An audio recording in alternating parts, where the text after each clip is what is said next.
Lorsqu'on est confronté à un défi dans notre vie, on est tenté de s'y dérober. C'est beaucoup plus facile. La fuite. Ou trouver des occupations qui nous permettraient de penser à autre chose, de faire autre chose. On oublie ce défi. Ce défi-là, il faut s'y confronter. Il faut s'y atteler. C'est de là qu'on sort beaucoup plus grandi. Lorsque les Béni Israël sont sortis d'Égypte, le texte nous dit, ou Paro écrive, le rabbi de Lubavitch explique, et il dit, ou Paro écrive, c'est-à-dire que Paro est venu à la rencontre des Béni Israël. Il s'est rapproché d'eux. Parce que quand un juif fait un effort pour faire quelque chose de plus, eh bien, les embûches, les problèmes commencent à venir face à lui. Oui, c'est quand on a vraiment des objectifs, quand on a des défis à respecter et à remplir. Alors, il ne faut rien lâcher. Le rabbi de Lubavitch nous explique ici que c'est justement le confort matériel qui parfois nous fait oublier quel est notre objectif. Il faut faire bien attention à tout ce qui se passe autour de nous. Il faut faire attention à ce que nous engrangeons nous-mêmes et ce que nous-mêmes, nous sommes capables de mettre en mouvement à travers notre pensée, notre parole et notre action. Boker Tov, les Koulam, bonjour à toutes et à tous. Infiniment heureux de vous retrouver en cette magnifique matinée que Dieu nous offre sur la terre. Nous abordons aujourd'hui notre Tania du jour ensemble. Je vous invite à partager, c'est important si vous pouvez le faire. Vous pouvez liker aussi et commenter cette publication. Dites-nous Boker Tov, good morning, bonjour. En espagnol si vous pouvez le faire. Un grand bonjour à Bar-Ilan. Oui, aux étudiants de Bar-Ilan qui nous suivent ce matin ou en replay. Que Dieu vous bénisse et qu'il vous donne une hatzlacha, une réussite dans tous les domaines, matériels et spirituels. Juste après ces quelques notes de Nigun. Ay ay ay ay, da da da, ma ya ya, ma ya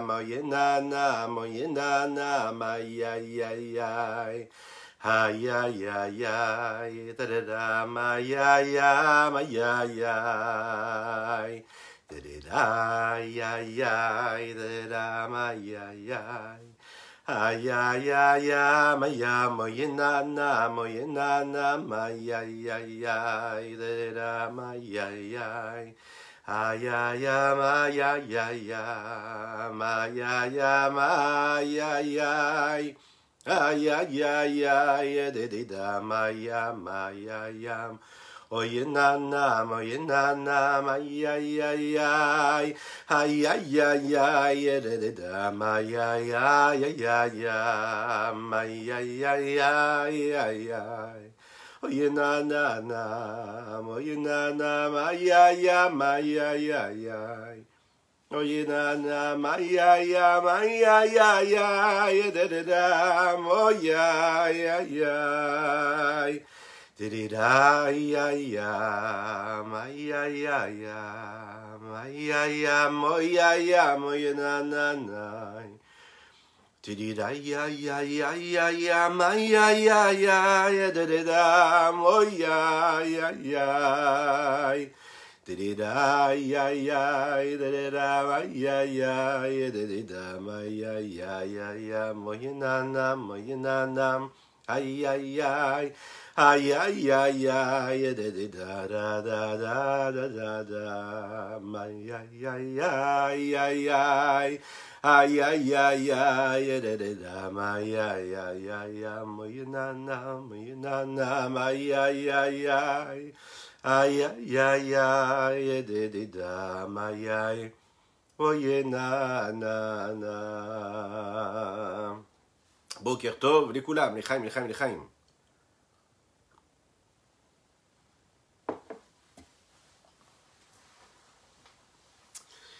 Alors, qui décide quelle est notre identité?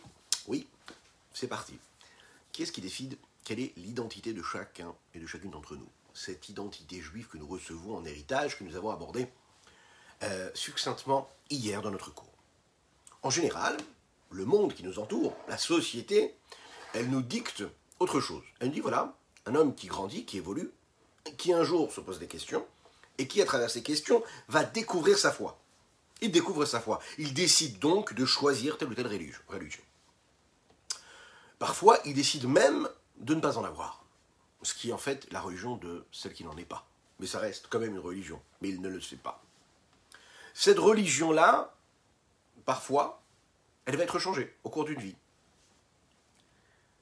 Et parfois, on va s'arrêter de croire à quelque chose, on ne parle pas ici pour le peuple juif, on parle de manière globale, pour ne plus croire, parce que les questionnements arrivent, parce que les doutes arrivent, et qu'on remet en question cette religion, et du coup, on n'arrive plus à y croire.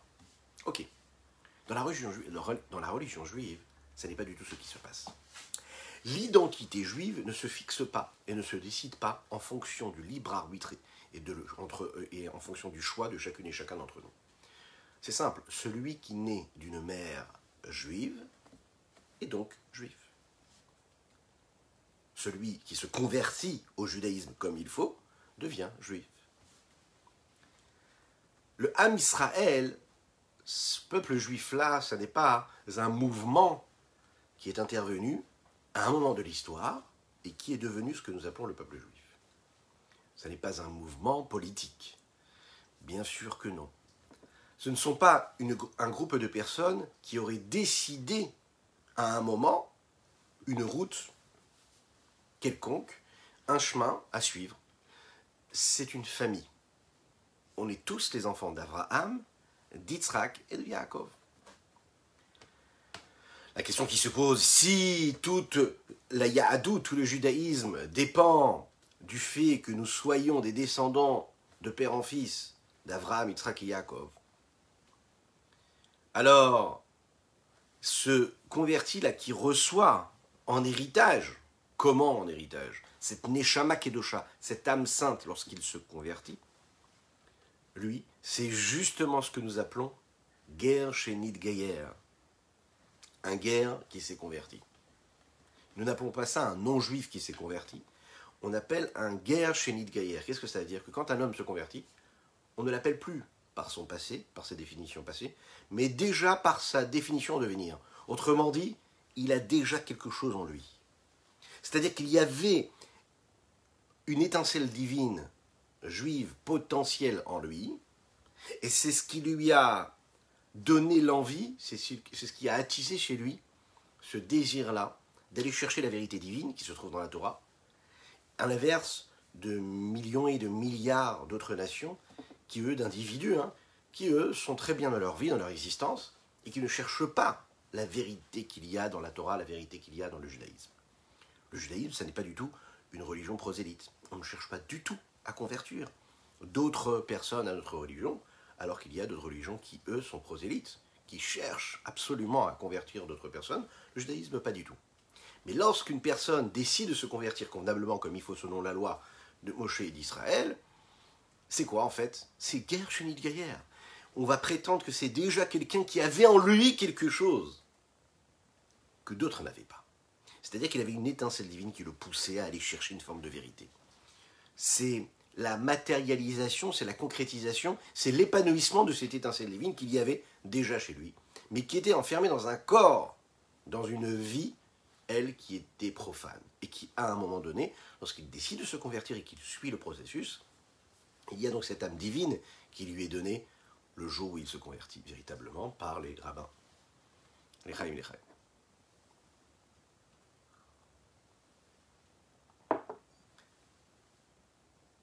Un juif qui accomplit des avérotes du matin au soir et du soir jusqu'au matin. Un juif qui n'accomplit pas la Torah, qui se comporte comme un impie, ce que nous appelons un rachat, mais un véritable rachat, n'en reste pas moins un juif. De la même manière qu'un enfant, peu importe ce qu'il fait, il reste le fils de son père et de sa mère. Eh bien, un enfant juif, un juif qui a cette âme divine en lui, qui a été insufflé par Dieu lors de la création, reste un juif toute sa vie. On ne peut pas cesser d'être juif. On peut décider d'être impie, que Dieu nous en préserve. On peut décider de ne pas connaître, de ne pas savoir, de refuser la réalité divine. Mais cesser d'être juif, ça n'est pas possible. Tu es né juif, et puis, après 120 ans, tu remonteras chez Dieu, de manière corporelle et physique, juif. La question, c'est pourquoi? Quel est le sens? Quel est le sens historique à cela? Quel est le sens concret de notre existence? Pourquoi est-ce que le juif a besoin d'être ce qu'il est, peu importe ce qu'il fait, peu importe ce qu'il fera? En quoi cela va changer? Est-ce qu'on n'est pas là à mettre de côté le côté des mérites? Je me suis bien comporté, alors je deviens celui qui fait partie de ce peuple-là. Qu'est-ce qu'il y a de si particulier en cela que chacune et chacun, on ait cette parcelle divine qui fait que nous soyons juifs? Pourquoi est-ce que le fait d'être le fils du Père, et que ce Père-là, lui-même est le fils de celui qui est au-dessus de lui, etc., jusqu'Abraham, Yitzhak et Yaakov, en rapport avec cette identité personnelle que j'ai moi, et qui s'épanouit tous les jours de ma vie, en quoi ça a un contact direct avec Abraham, Yitzhak et Yaakov? Vous connaissez cette personne-là que vous rencontrez et qui vous dit « Ah, tu sais, moi, mon grand-père en Algérie, c'était un très très grand rabbin. Mon grand-père au Maroc, en Tunisie, c'était un très très grand rabbin. Mon grand-père en Pologne, c'était un très très grand rabbin. Et puis moi, qu'est-ce que je suis? Bon, ça c'est autre chose. Mais mon grand-père, c'était quelqu'un d'énorme, de grand. Pourquoi est-ce que cette personne, en général, elle vous dit « Ah, je ne suis pas pratiquant, que Dieu nous en préserve, mais mon grand-père était quelqu'un de très érudit. » Pourquoi est-ce qu'il a besoin de le dire? Même une personne, vous savez, qui ne fait rien, elle vous dira ça. Pourquoi? Eh bien, la réponse, elle est dans justement cette réponse que fait cet homme-là. Pourquoi est-ce qu'il a besoin de se rattacher et de dire « Voilà, mon grand-père est un grand rabbin » ? C'est parce qu'il sait très bien que qu'est-ce qui fait qu'il est que ce qu'il est aujourd'hui, c'est parce que c'est le petit-fils de son grand-père. Donc toute ta personnalité, en réalité, elle dépend de ce que ton grand-père était, et de ce que lui-même a hérité, et de ce que tu as en toi. Mais la question qu'on va essayer de se poser, est-ce que ce qui fait que je suis juif, c'est l'accomplissement concret de ce que la Torah et les mitzvot m'incombent, et qu'il m'incombe d'accomplir? Ou est-ce qu'il y a quelque chose de beaucoup plus profond dans ma personnalité qui dépasse même le fait que je fasse ce que la Torah me demande de faire, qui dépasse le fait que j'accomplisse et que je respecte les lois et les préceptes de la Torah, et que je suis juif parce que je suis juif? Malheureusement, j'ai vécu une journée où je n'ai pas du tout accompli la Torah et les mitzvot, que Dieu nous en préserve. Il vient le soir quand je vais dormir, et je vais faire chemin Israël, quand même, ou pas. Mais je vais quand même être conscient d'une seule chose. Je suis juif, je vais dormir en juif, et je vais me lever en tant que juif. Ce principe-là, hein, pour ceux qui nous regardent, sur les réseaux, etc., bon, le but, c'est pas ici de dire qu'on est meilleur que l'un ou l'autre, pas du tout. C'est justement de prendre conscience du devoir que nous avons à accomplir. Alors, il est bien clair ici, et c'est ce que va nous dire ici le Rabbi Shlomo Zalman, il ne s'agit pas d'une question historique. Ça n'est pas parce qu'on est le fils d'Abraham, Yitzhak et Yaakov, ou les descendants d'Abraham, Yitzhak et Yaakov, que nous sommes ce que nous sommes. Le fait que nous soyons les descendants des patriarches d'Abraham, Yitzhak et Yaakov influence et insuffle en nous quelque chose de particulier qui devient cet héritage de personnalité que nous avons et qui est fondamental en nous. L'ADN de tout ce qui peut être végétal, des plantes, des animaux ou des hommes, les descendants des pommes de terre, si on pourrait le dire de cette façon-là, l'Echaim,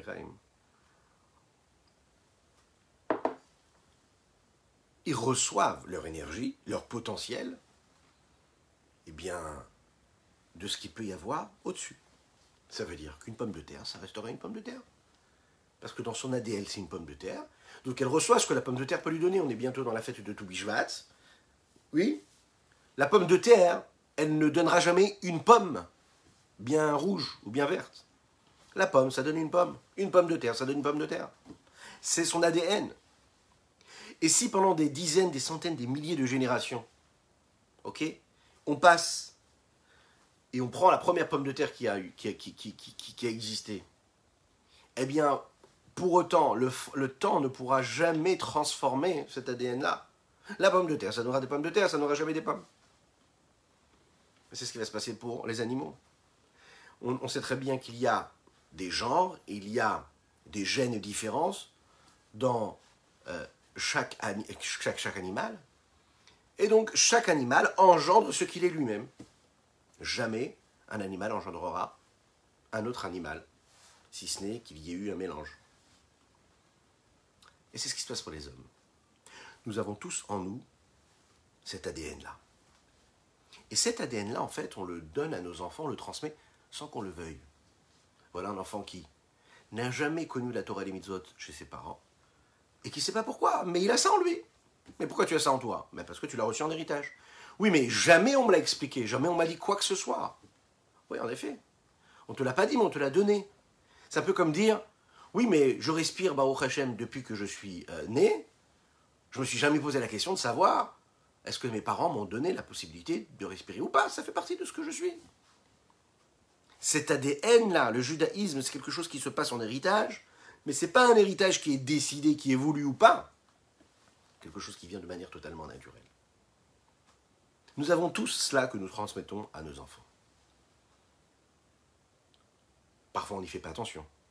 Mais quand on regarde vraiment bien et qu'on essaye de dévoiler ce qui se passe à l'intérieur de nous-mêmes, on est capable de voir qu'après des milliers d'années, eh bien, cette charge-là génétique, si on peut l'appeler comme ça, qui a été transmise de génération en génération, de parents à enfants, c'est elle qui fait, qui cause et qui entraîne et qui pousse l'homme à être ce qu'il est, à travers sa personnalité, à travers ses attitudes, à travers d'ailleurs ses vertus, à travers ses traits de caractère.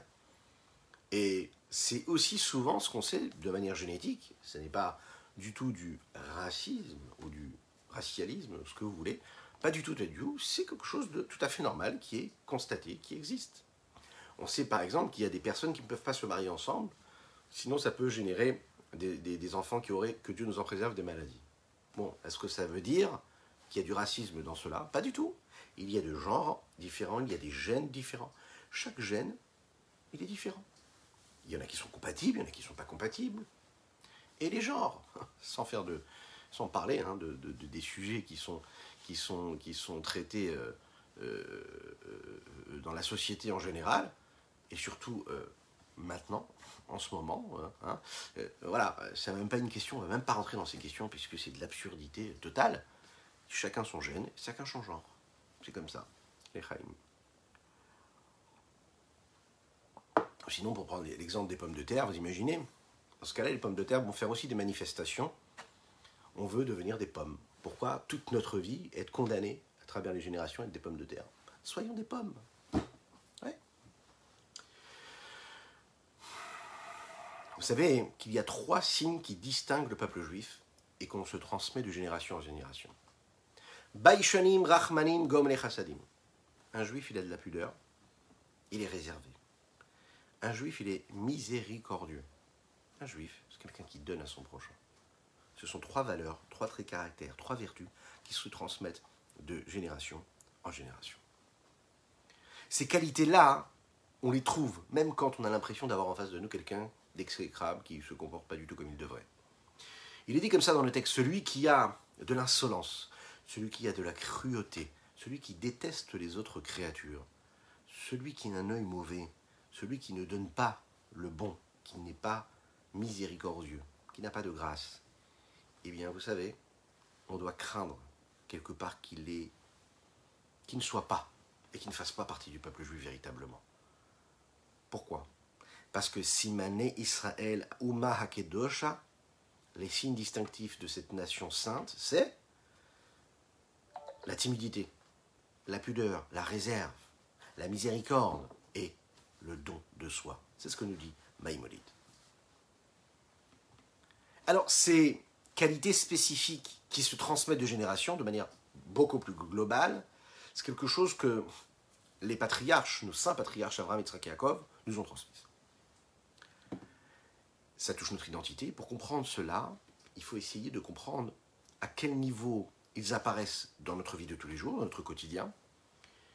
Et pour les découvrir, il suffit de se souvenir qui étaient les Havot, les patriarches. Dans les textes, il est dit comme ça, Ha-Havot en Merkava. La Merkava, c'est une notion de spiritualité très très forte, très puissante, qui est décrite dans le livre de Yecheskel, prophète Yecheskel. Là-bas, on nous raconte qu'il y a un char céleste qui est porté par 4 créatures, et au-dessus de ce char céleste-là, il y a le Kisei HaKavod, le siège, le trône céleste. Les Chachamim nous disent que les 3 Havot, les 3 patriarches, sont les 3 pieds principaux de cette Merkava-là, de ce char-là. et que David, Amelech, le roi David, est le quatrième pied de cette Merkava, de ce char céleste. Eux, ils portent, ils dévoilent, ils amènent, ils représentent quoi? La Shrina, l'évidence même, le rayonnement, le dévoilement de Dieu, ici-bas, sur terre. C'est leur fonction. La Chassidoute nous explique que l'expression ici de Merkava qui est donnée par Yecheskel, par le prophète Yecheskel, elle représente quelque chose de très particulier. Un char qui est totalement soumis à celui qui le dirige.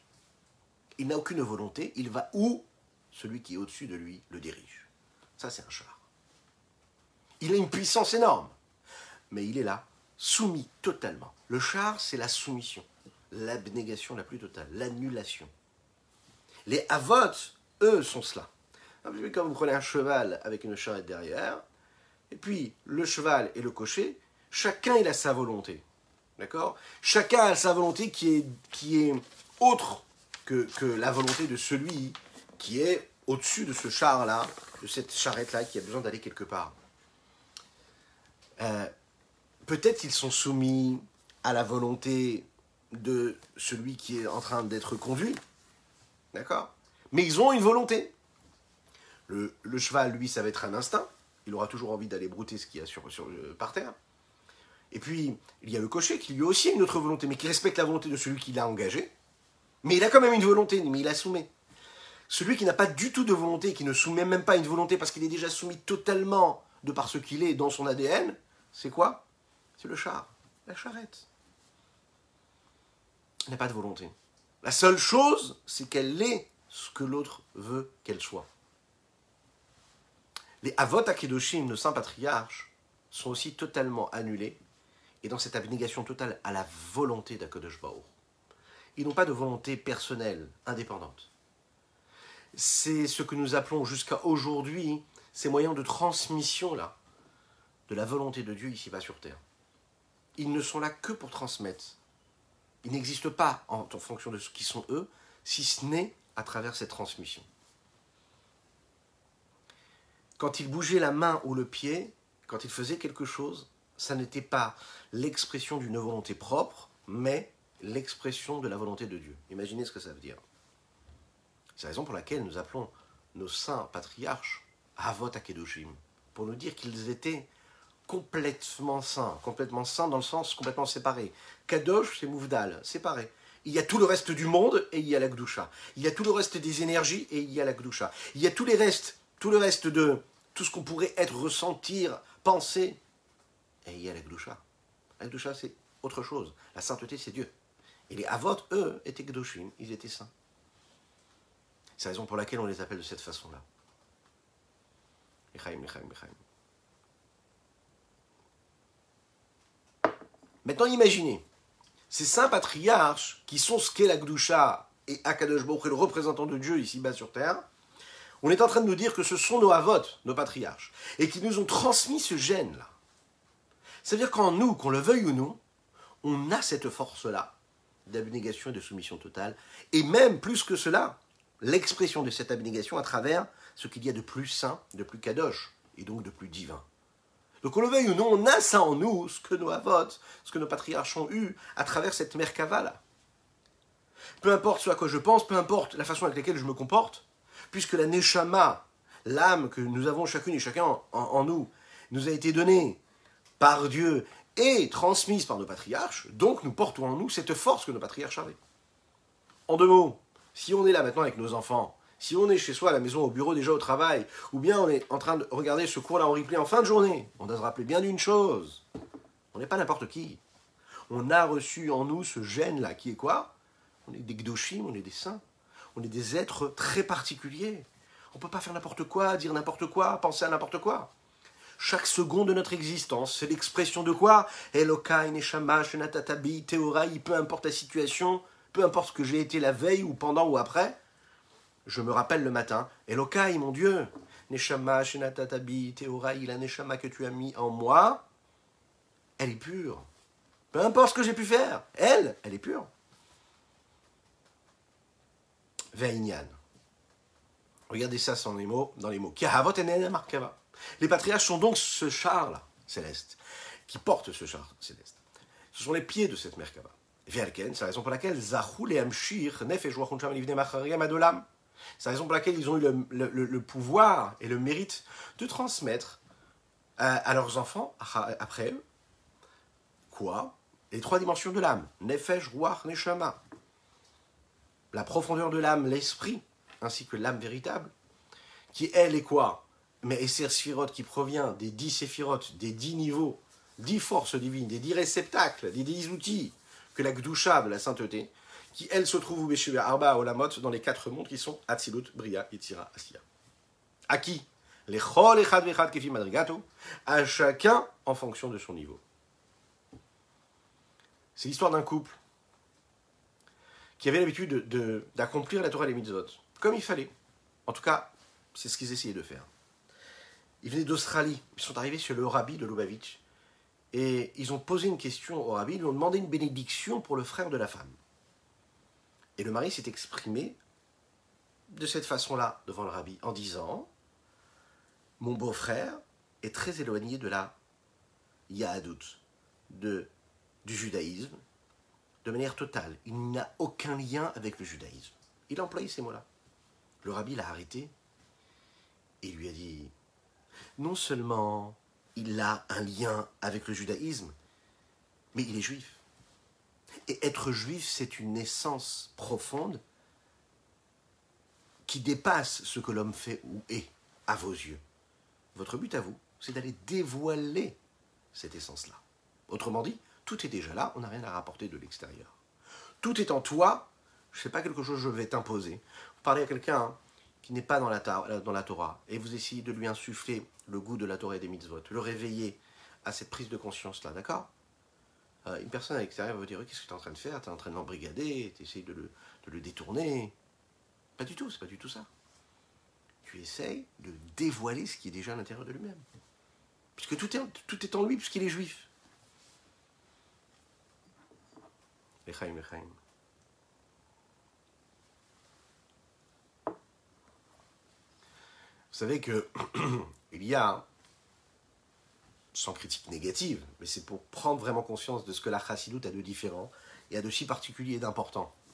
Vous avez des tendances dans le judaïsme qui ont l'habitude d'appeler et de définir ce mouvement-là, par exemple quand on va aller rapprocher quelqu'un à la Torah, de dire Kiruv Rechokim, d'aller rapprocher ceux qui sont éloignés. Et le rabbi de Lubavitch, une fois, quand on s'est exprimé de cette façon, il a dit pas du tout. Qu'est-ce que ça veut dire qu'un juif, il est éloigné? Un juif, il est déjà très très proche. Il y a de Dieu en lui. Ce qu'on peut faire, c'est le rapprocher encore plus. Mais proche, il est déjà. La nuance, elle est là. Tout est dans les mots. Alors, vous allez me dire, oui, mais c'est bien beau tout ce que tu nous dis, mais quand on côtoie ce que l'on côtoie, quand on se regarde dans le miroir, quand on côtoie nos semblables ou la société dans laquelle on vit, on se rend compte que le peuple juif, il n'est pas si clean que ça. On cherche parfois la Gdusha, malheureusement, la sainteté, c'est pas si évident.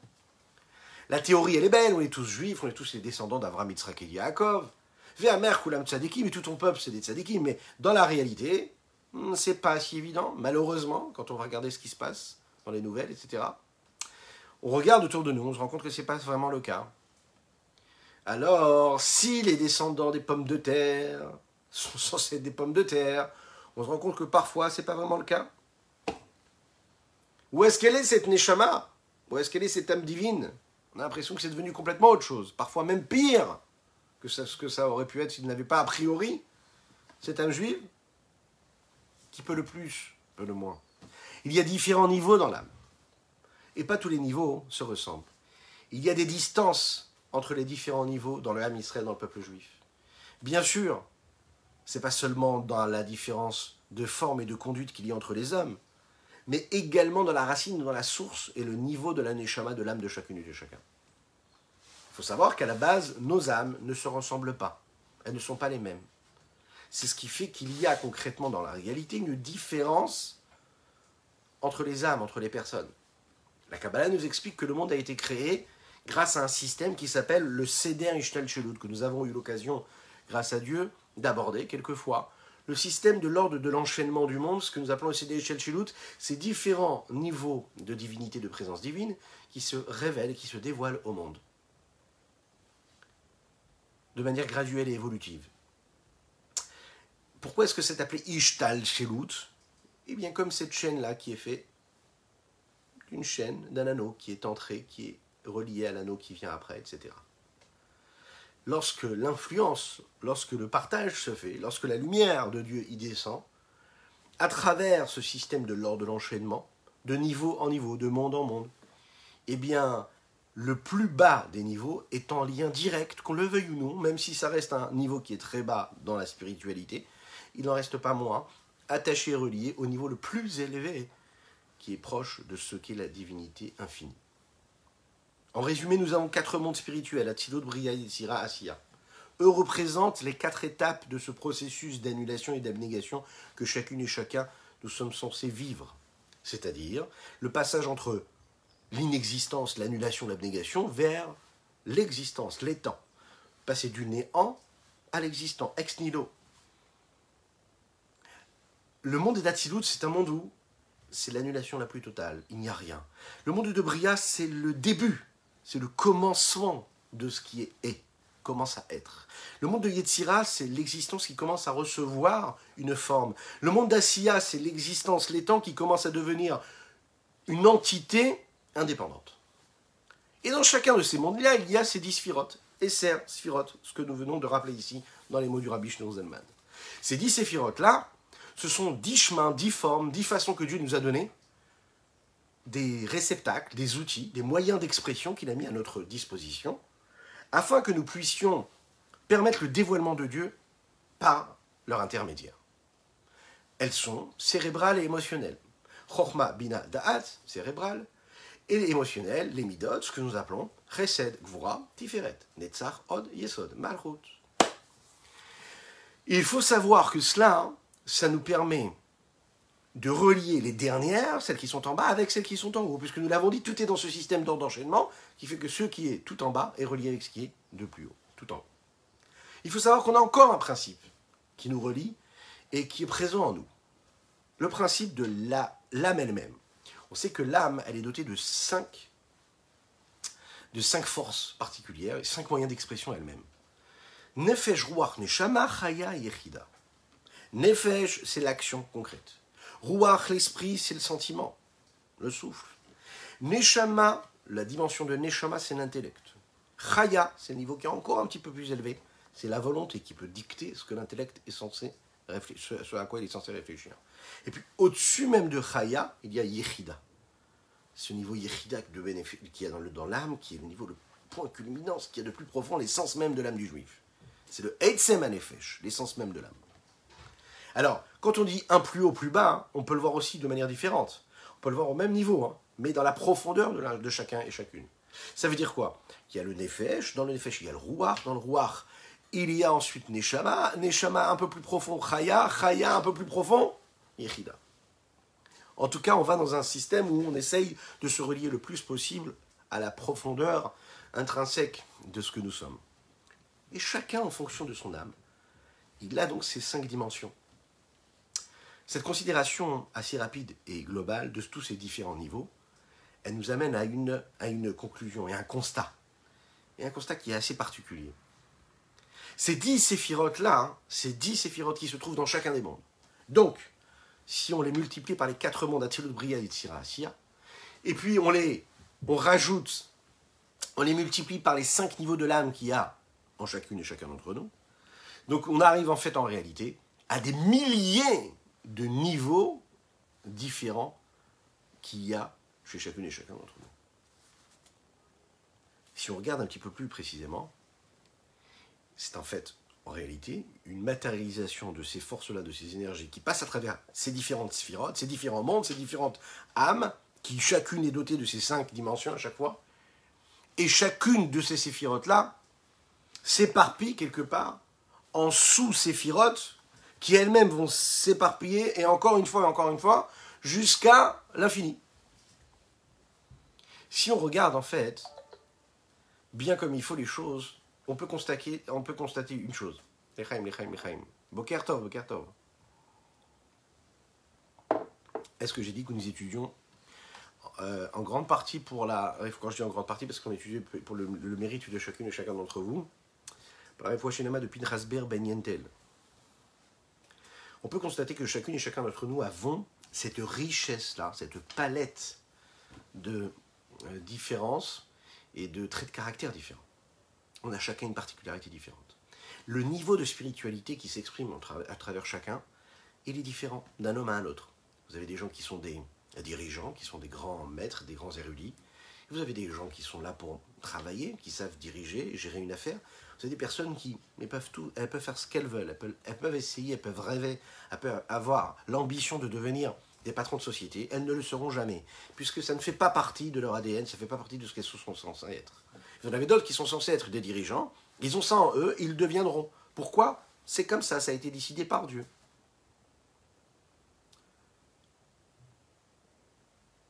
Si on regarde les différents métiers qu'il peut y avoir à la disposition de l'homme, il y a en effet différents domaines, divers et variés. Et pourtant, chacun dans son domaine va trouver son épanouissement. Spirituellement, il va se passer la même chose. Chaque neshama, chaque âme a une provenance. Elle vient d'un niveau en particulier. Un niveau de divinité qui s'exprime à travers ce qu'est sa source initiale, sa racine à elle. Il y a des neshamot, des âmes qui vont venir du monde de Hatzilut, il y a des âmes qui vont venir du monde de Bria, d'autres qui vont venir du monde de Yetzira, d'autres qui vont venir du monde d'Asiya. Voilà un homme qui se lève le matin et qui ne comprend pas pourquoi il n'est pas l'autre. Il dit, voilà quelqu'un qui fait ci, qui fait ça, voilà ce qu'est ma vie. Est-ce que c'est bien, est-ce que c'est pas bien? Pourquoi est-ce que je n'ai pas la vie de l'autre? Ça me paraît plus sympathique, ça me paraît plus joli. Il a l'air plus riche, il a l'air plus intelligent, il a l'air plus tzaddik, il a l'air plus... Et moi, qui je suis? Faux, totalement faux. Rabbi Shimon Zalman est en train de nous dire, ce que tu es toi, c'est ce que tu es toi.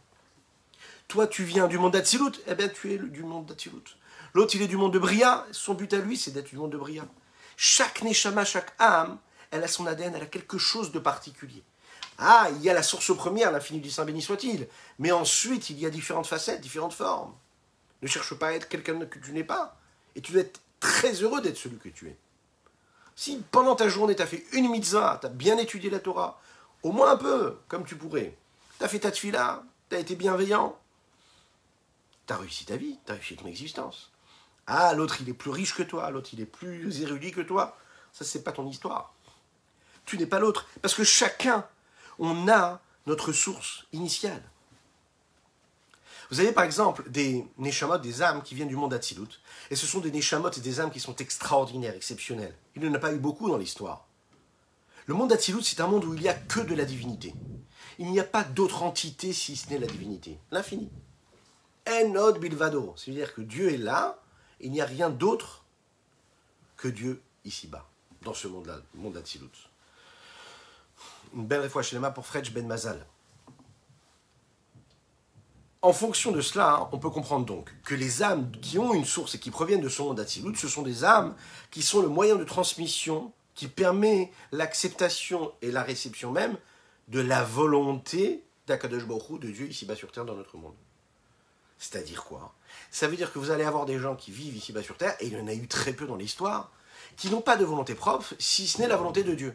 Comme dans le monde d'Atsilut, où il n'y a rien d'autre et aucune autre entité, si ce n'est la volonté de Dieu, si ce n'est Dieu lui-même. Donc comment est-ce que ça se traduit quand une neshama vient de ce monde d'Atsilut? Il n'y a rien, il n'y a pas d'autre entité si ce n'est Dieu. L'expression même de la divinité ici-bas sur terre. Ce sont les âmes des grands tzadikim, comme par exemple les Avot, Avraham Yitzhak Yaakov, Rabbi Shimon Bar Yochai, les grands tzadikim qu'on a eus. Toutes les autres neshamot, elles descendent des mondes qui viennent après. Bria, Yetzira, Asiya. C'est la raison pour laquelle on verra que dans ces neshamot, dans ces âmes qui viennent du monde de Bria, Yetzira, Asiya, il y a quoi? Il y a une forme d'entité, il y a une forme d'existence et d'ego quelque part, même si c'est un ego qui est positif.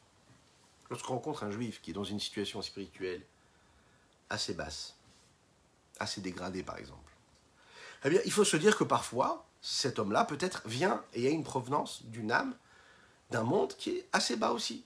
C'est-à-dire que dans le système de l'ordre de l'enchaînement des différents mondes, il a une source qui est moins élevée que l'autre juif qui est à côté. Comment? Ça peut être ce qu'on va appeler ici dans les mots du Tanya, Nefesh, des Malchut, des Asiya.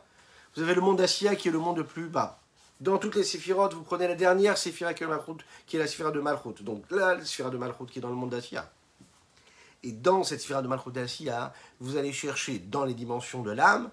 On a dit qu'il y a Nefesh, Ruach, Neshama, Chaya et Yechida. On va aller chercher la première, Nefesh. Quand je dis la première, c'est-à-dire la plus basse, puisque Yechida, c'est la plus haute. Donc dans Nefesh, vous allez chercher aussi, puisque chacune est dotée des 5, et chaque petite particule est dotée des 5, comme on l'a dit à l'infini. Donc vous prenez le Nefesh de Nefesh, qui lui se trouve dans le monde de quoi? De Ashiya, qui, dans quelle sphira? Malchut, on est dans le bas, tout ce qui est de plus bas, eh bien ça donne une Neshama, un homme qui aura une âme qui va être quand même basse par rapport à d'autres.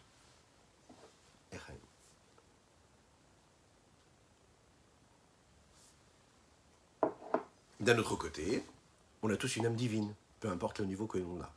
Donc c'est une âme divine, donc c'est une âme qui vient d'Akadosh Baruch Hu, donc c'est une âme qui est sainte. Dans le monde de la sainteté, il y a un principe qui s'appelle l'inclusion. C'est-à-dire quoi?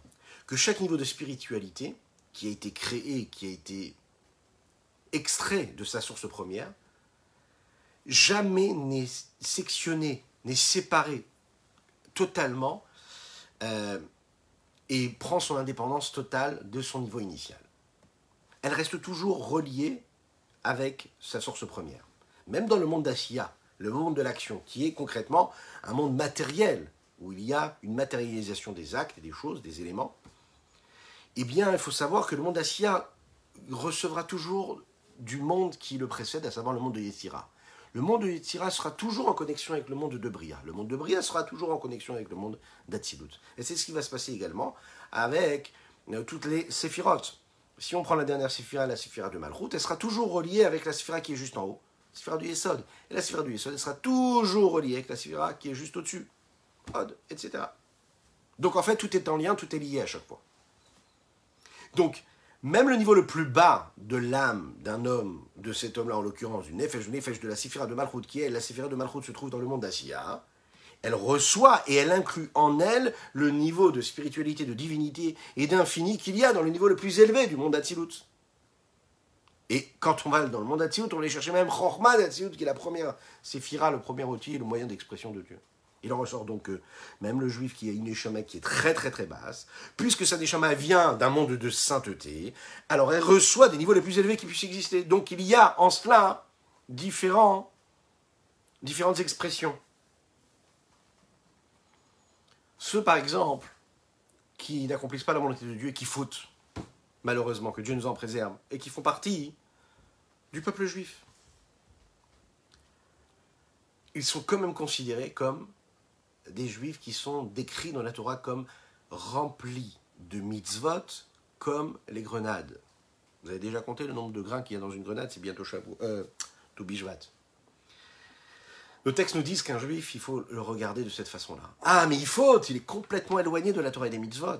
Mais il est quand même considéré comme ce bijou-là, ce cadeau de Dieu, qui est une grenade remplie de petites graines, comme les mitzvot. Maintenant, voilà un homme qui est conscient de cela, et qui faute, et qui est heureux de cela. Et qu'est-ce qu'on lui dit? Ve'amer kulam tzadikim. Voilà un homme qui ne fait pas du tout la volonté de Dieu, et il est appelé tzadik. Tout ton peuple, Ve'amer kulam tzadikim, on le dit tous les jours. Ve'amer kulam tzadikim, beolam, mirshu aretz, netzer, mataim, aseyada, il est de père.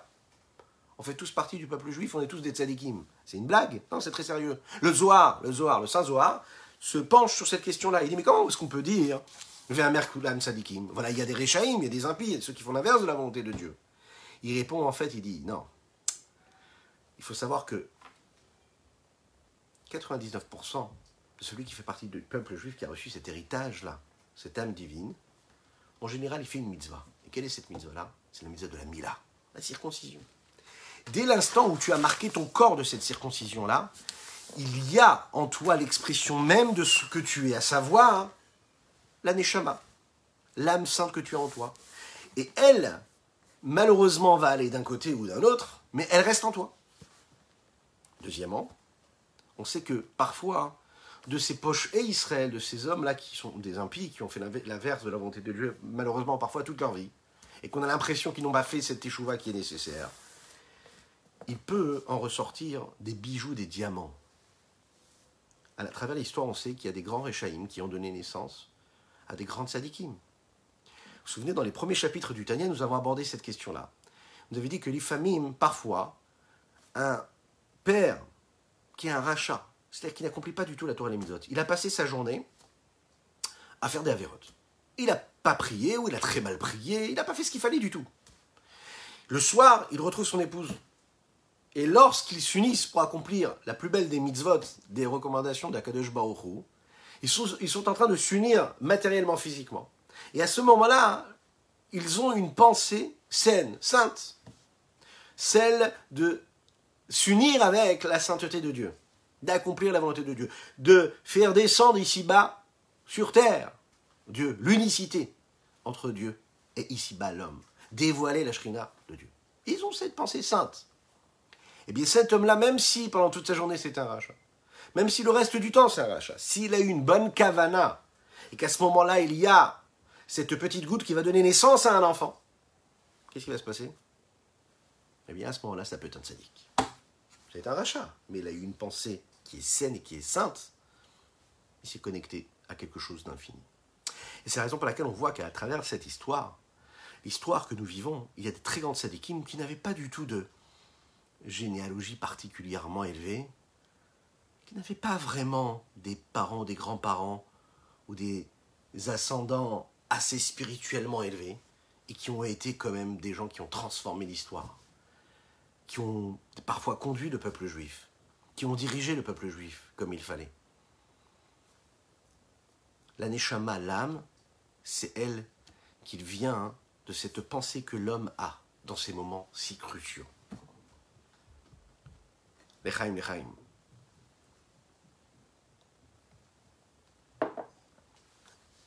Dans cette idée-là, il faut comprendre également ce que nous venons d'expliquer ici. De la même manière que lorsqu'il y a cet ADN-là qui est transmis à l'enfant par les parents, et que dans cet ADN, il y a tout ce qu'il y avait chez le père, tout ce qu'il y avait chez le père. Comme on l'explique là-bas dans ce chapitre 2, depuis le cheveu qui est sur la tête jusqu'au petit ongle qui est sur le pied, tout est dans cette petite goutte qui va être transmise à la maman, qui, elle, pendant ces 9 mois-là de gestation, elle va lui permettre de s'épanouir, de grandir, d'évoluer. Mais à chaque moment, il y aura quoi? L'épanouissement de ce qu'il y avait dans cette petite goutte qui, elle, provient de la chorma, de la tête du père. Il y avait tout, et il y a tout encore aujourd'hui. Et il y a toujours cette connexion, qu'on le veuille ou non, qui sera toujours attachée à cela. Rabbi Shlomo Zalman me dit, c'est pareil ici. On vient tous des Avot, des patriarches Avraham, Yitzhak, Yaakov. Et si on vient tous des Avraham, Yitzhak, Yaakov, qui eux sont dans le monde d'Atsilut, qui eux sont des chamot, des âmes, qui viennent des mondes les plus élevés, ce qui veut dire que peu importe ce que nous faisons, où nous sommes, ouais, c'est la différence, elle va se jouer où? Dans le processus de gestation et d'évolution. C'est-à-dire, pendant ces 9 mois de grossesse, il va y avoir une évolution, des changements, en effet. Donc l'enfant va avoir cette forme-là, va avoir cet aspect-là, il va avoir une ressemblance un petit peu plus de son papa, de sa maman, etc. Mais son ADN, il aura. C'est pareil avec nous. On a cette source première qui est la racine, qui est quoi? Les Avot, Avraham, Yitzhak, Yaakov, qui eux sont en provenance du monde d'Atsilut. Et dans le monde d'Atsilut, il y a quoi? Que de la divinité, l'infini du Saint béni soit-il, l'expression totale de Dieu. Il n'y a pas d'autre entité. Il va y avoir des différences dans le processus d'évolution. C'est-à-dire dans ce qui va se passer ensuite dans le système de l'ordre de l'enchaînement, ce que nous appelons le Seder Ishtalchelut. Il y a des Neshamot qui, elles, vont rester à un niveau initial du monde d'Atsilut. Il y a d'autres âmes qui vont descendre un petit peu plus bas dans notre monde. Mais on vient tous de la première racine, de la première source. Et nous avons donc un point commun, essentiel, profond, de base. C'est que nous avons le même ADN divin. Nous sommes donc tous, chacune et chacun, avec cette Kedusha, cette sainteté véritable, en connexion directe avec l'infini du Saint béni soit-il. Rien que de se le dire, ces 5-6 mots tous les matins, déjà, ça peut nous placer, à nous mettre à un niveau de spiritualité, de prise de conscience et de sérieux, de discipline, beaucoup plus élevé. Le Rabbi Shlomo Zalman va nous le dire ici dans les mots. C'est pas seulement que dans chaque Neshama, il y a une lumière divine qui est infinie, mais il faut savoir que cette lumière divine qui est là et qui nous éclaire, elle nous éclaire dans tous les membres de notre cœur et de notre corps, de notre esprit, de l'intellect jusqu'à l'action. Cette lumière-là, elle est débordante et elle touche toutes les parts de notre corps et toutes les parts et toutes les petites parties de notre âme. En conclusion, même la Neshama qui est la plus basse, l'âme qui est la plus basse dans le peuple juif, il y a en elle la lumière et l'infini du Saint béni soit-il qui se révèle, avec toute sa puissance, et c'est ce qui lui permet de vivre physiquement, matériellement, mais aussi spirituellement. Vel kolpanim, il faut quand même le savoir. Afilou le Bekalim, même pour celui qui est a priori le plus éloigné, le plus léger dans la pratique de la Torah et des Mitzvot. Ou Fosh et Israël, ceux qui fautent. Et bien, il faut savoir que Nimshach, Bezivugam, Nefesh, des Malchut, des Asiya, il y a, en ce qu'ils sont, l'expression du Nefesh, qui vient du Nefesh, de la dernière Séphira, qui est Malchut, comme on l'a dit, du monde d'Asiya. Shimadriga Tartona, Shimedushat Asiya. C'est le dernier niveau, a priori le plus bas, qu'il y a dans la sainteté du monde d'Asiya, le dernier monde. Tout de même, il faut savoir, et puisque elle fait quand même partie, cette nefesh-là, des 10 séphirotes, donc elle est en lien direct avec ces 10 séphirotes, ces 10 forces-là qui sont saintes, de sainteté, et elle est donc inclue de toutes. Gam mechorma de Asiya, même du niveau de chorma, c'est-à-dire la première séphira qui est le monde d'Asiya, à l'intérieur de cette chorma du monde d'Asiya, il y a quoi? Il y a aussi la chorma de Malchut, puisque dans chaque séphira, nous l'avons dit, il y a à chaque fois, comme des poupées russes, les 10 séphirotes sont dans chacune de ces 10 séphirotes-là, et à l'infini, à l'infini, à l'infini.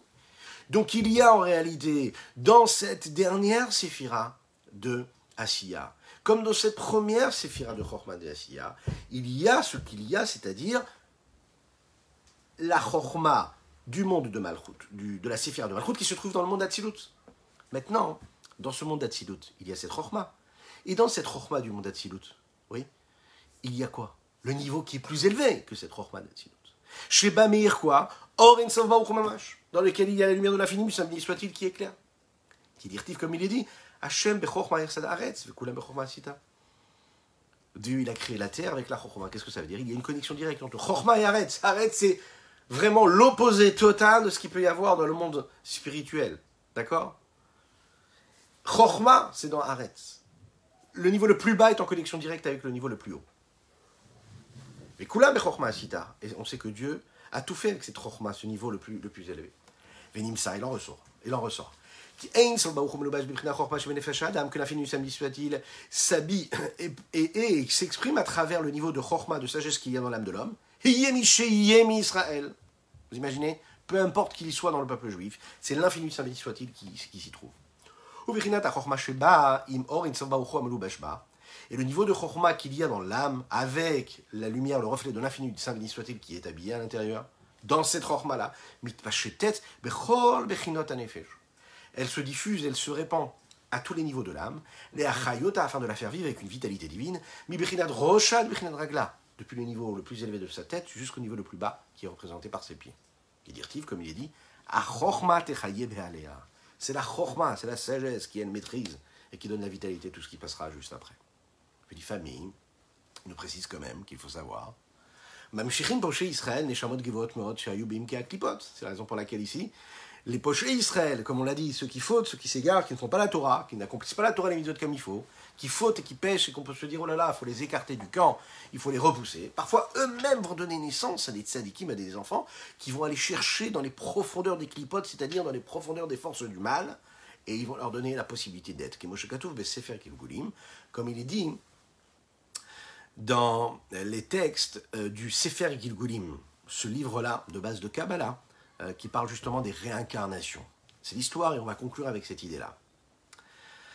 C'est l'histoire d'un riche qui ne comprenait pas pourquoi le Rabbi Rachad, Rabbi Shalom Dovber, s'investissait autant à aller découvrir et rapprocher encore un petit peu plus les Juifs qui, eux, a priori, n'étaient pas proches comme il fallait de Dieu. Et parti voir le Rabbi Rachad, Rabbi Shalom Dovber, et lui a dit, pourquoi est-ce que vous allez chercher vous occuper de ces hommes simples? Pourquoi vous ne vous occupez pas de l'élite du peuple juif? Celle qui a une capacité intellectuelle assez élevée, celle qui a une capacité de sainteté, de pratique évoluée et élevée.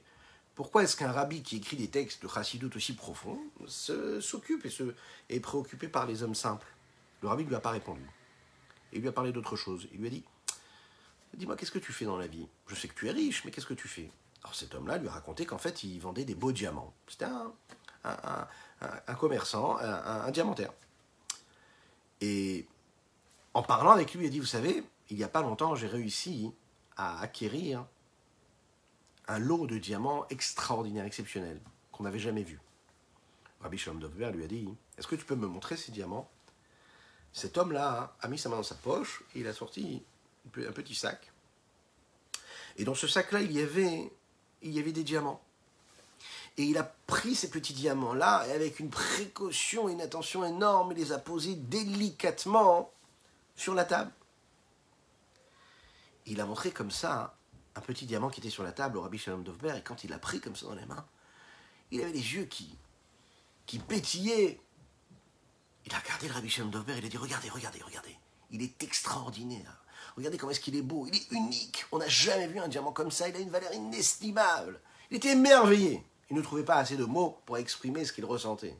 Le Rabbi a regardé le diamant et lui a dit, sincèrement, je n'ai pas vraiment l'impression de voir un diamant particulier. Je ne vois pas vraiment la différence entre celui qui est à côté. Je n'ai pas vraiment l'impression de voir quelque chose de différent de ce petit bout de cristal qui est sur le lustre. Je vois pas ce que tu ressens.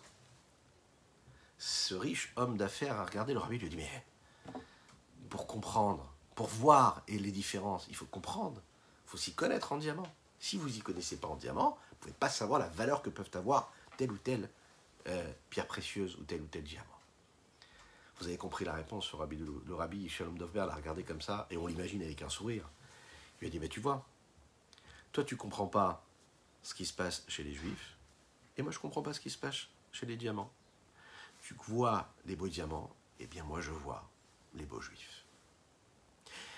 Je vous souhaite une infinie bonne journée, que Dieu vous bénisse et qu'il vous protège. Occupez-vous de votre diamant, faites-le briller, que Dieu vous bénisse dans tous les domaines matériels et spirituels, que votre vie soit inondée de bonté, de grâce et de miséricorde, matérielle et spirituelle. Et n'oubliez pas de partager, de liker et de commenter, c'est important. Nous sommes présents en replay sur les différents réseaux, également en podcast.